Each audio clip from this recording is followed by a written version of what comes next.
Less than 2 weeks ago, Michael Harper was amongst the CFA volunteers called in to defend his hometown of Alexandra from the advancing Longwood fire front.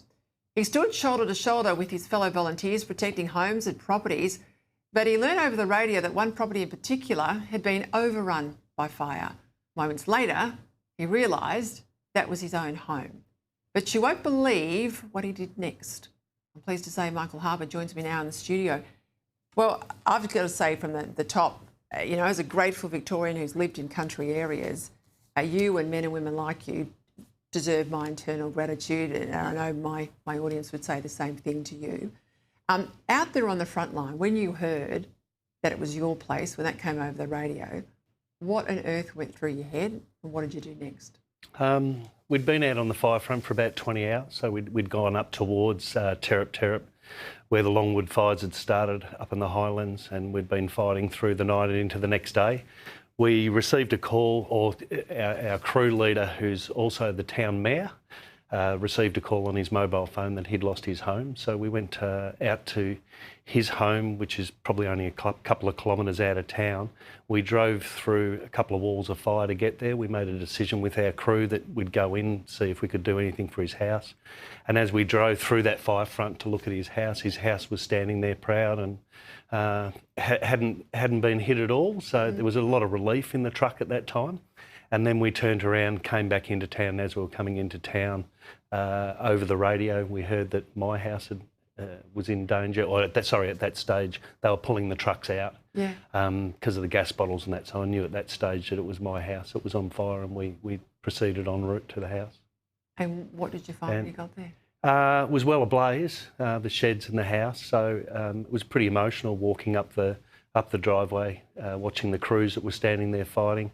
At that stage, you realise there's not much you can do. That you can assist the crew there, and we gave them some water and thanked them for doing the job that they did, as I'm sure they would have done the same for us. And after about sort of half an hour, once they sort of started slowing everything down, we jumped back in the truck and went back to the station. Yeah. There's been a debate, obviously, about the resourcing for the CFA, the funding and those things, and, you're a volunteer, you don't want to get political. Give us a sense, though, of the age of your trucks, the resources you've got. Now that you've faced a fire as hellish as you have, do you feel like you had what you need? Do you have what you need for those sorts of conditions? I had the conversation today with our strike team leader, who's also the captain of our brigade at Akron. It's pretty hard to tell, especially from my perspective. It's just a firefighter. We've got a fairly recent... Our truck's pretty new and pretty state-of-the-art. Does it have aircon?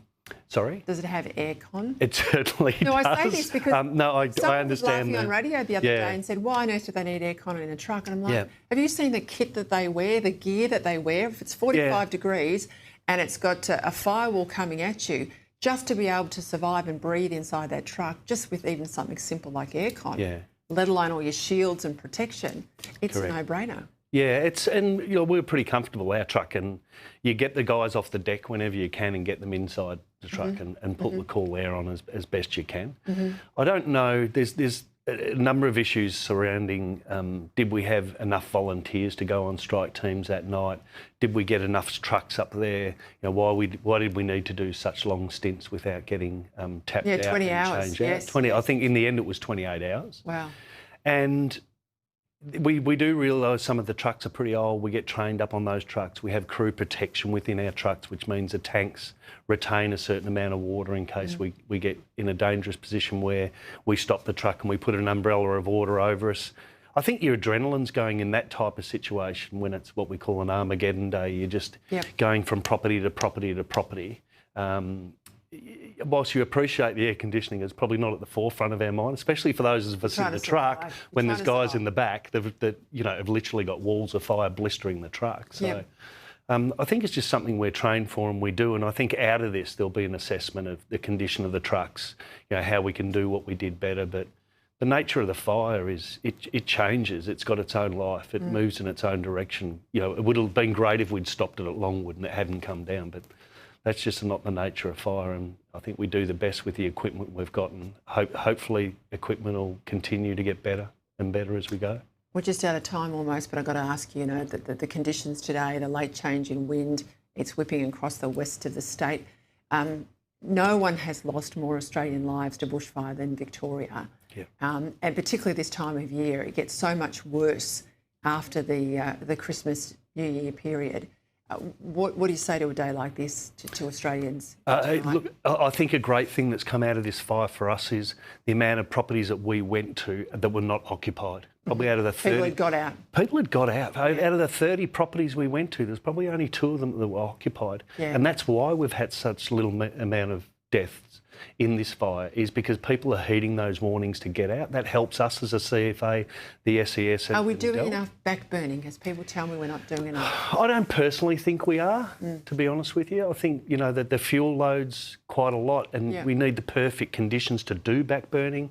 If you do backburning and properties are lost, there's a lot of political banter around that. So, but the biggest message for us and the most out of this fire for us comes a point that how many people left. And if people continue to heed that warning and leave and look after themselves, properties are properties. Lives never come back. Properties can be rebuilt.